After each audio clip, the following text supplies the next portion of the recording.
Once you have your shirt design ready, you need to start with a clean screen. The fabric is either going to be yellow or white and should be clean and free of all screen filler. There may be some residual designs from the ink of another person. You lay the drawing underneath the screen and lay it flat on the table. You want your design to be as close to the center as it can be, and then trace all of your lines with a pencil so that they are on the screen.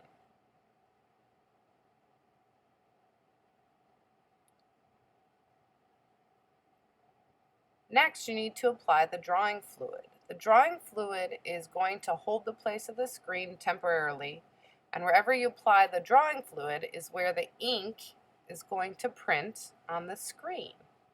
So it's very important that you're precise with this step and that you use your brush carefully, dipping frequently, and not globbing the drawing fluid on the screen because you don't want drips. The screen has to be propped up on something. Notice I have it propped up on a Sharpie container. It cannot be laying flat on the table because then the drawing fluid will stick to the table and not to your screen. If you're painting a large area, you may use a larger brush, but otherwise you want to stick with a nice, precise, small, pointy brush.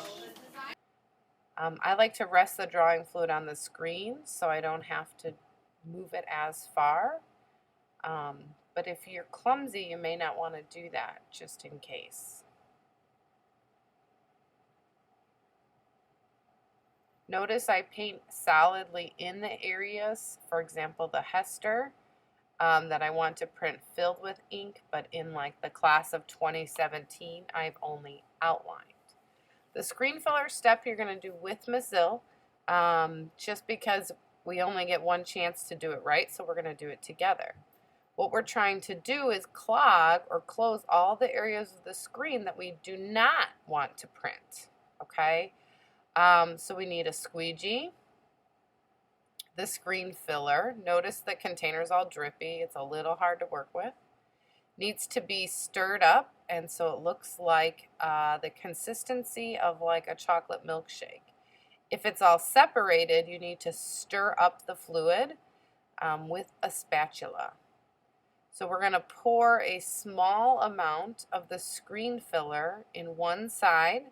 Again, we're holding the screen up on an angle because we don't want the screen filler to get pressed through to the table. We want it to stay in the screen, okay? I've got that side. You can see my hand under there. It's propped up on the table.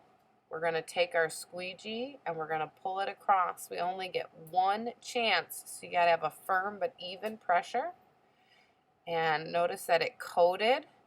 Any areas that the squeegee did not reach can be painted in with a brush, or we can use duct tape to cover them later. Now you need to wash the squeegee, wash the table, and put the screen on the drying rack.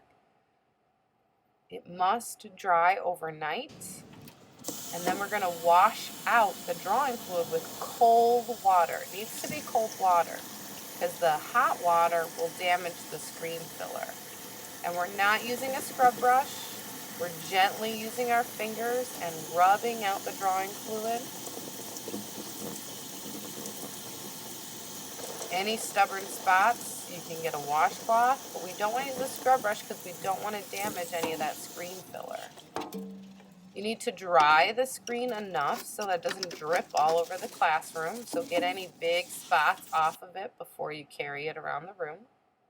You need to look at your screen and decide if there's areas that you need touch-ups.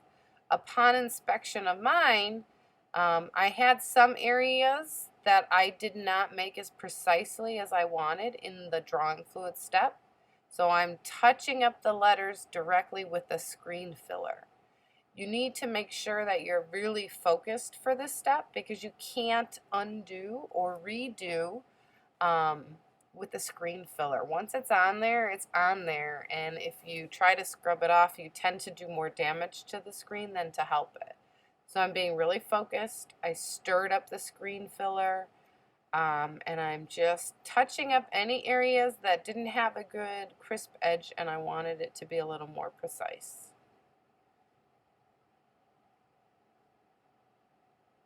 Next is time to make our prints. So we need to have all of our materials set up first. We need a dry screen that's completed, a spatula to scoop the ink out, a squeegee, and we need the ink. You need a whole stack of the newsprint paper because we're going to make test prints until we're satisfied with the print. And if we only have one piece of paper, you got to run back and forth. You're putting a small amount of ink across the top of the design, and you're going to pull your squeegee across. Notice this squeegee is too short, so I had to get a longer one so that it would fit across the design. With a firm, even pressure, I pulled the ink across, and I'm watching to make sure that I'm not dripping ink all over. It's really important to make sure that you're paying attention to what you're doing and not dripping the ink where it doesn't belong. You need to move the test print to the side, make a second one. I always like to test at least two because sometimes that first print doesn't pick up an area that the second print will. Very carefully paying attention to where I'm placing my squeegee, and I'm checking out the print. I like that print, so I'm ready to go to the shirt. So at this point, I'm going to call Miss Zill to make sure that she can get the shirt ready, and I need to do this quickly because if the ink dries for too long in the screen, it could end up clogging the holes and the final print won't be as good. I'm laying it over the shirt exactly where I want it to print.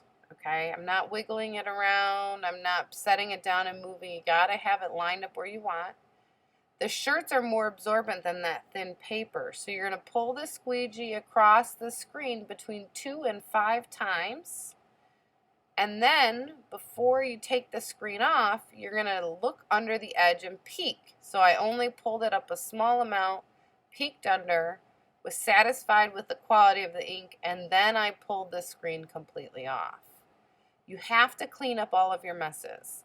If we don't wash the screen out quickly enough, it will be ruined for the next student, and the fabric to replace it is expensive and time-consuming. So you need to wash the ink off the squeegee. Any extra ink before washing should be scraped back into the ink container. Those inks run anywhere from $20 to $30 for that one container, so we need to use it wisely. And then you need to just get all the ink out. If you have additional colors that you're going to print, you need to use cold water so that you don't damage any of the screen filler because you need that to stay there for the next layer. If you are done with your screen, once it's washed, you would put it back in the back storeroom ready for the next student.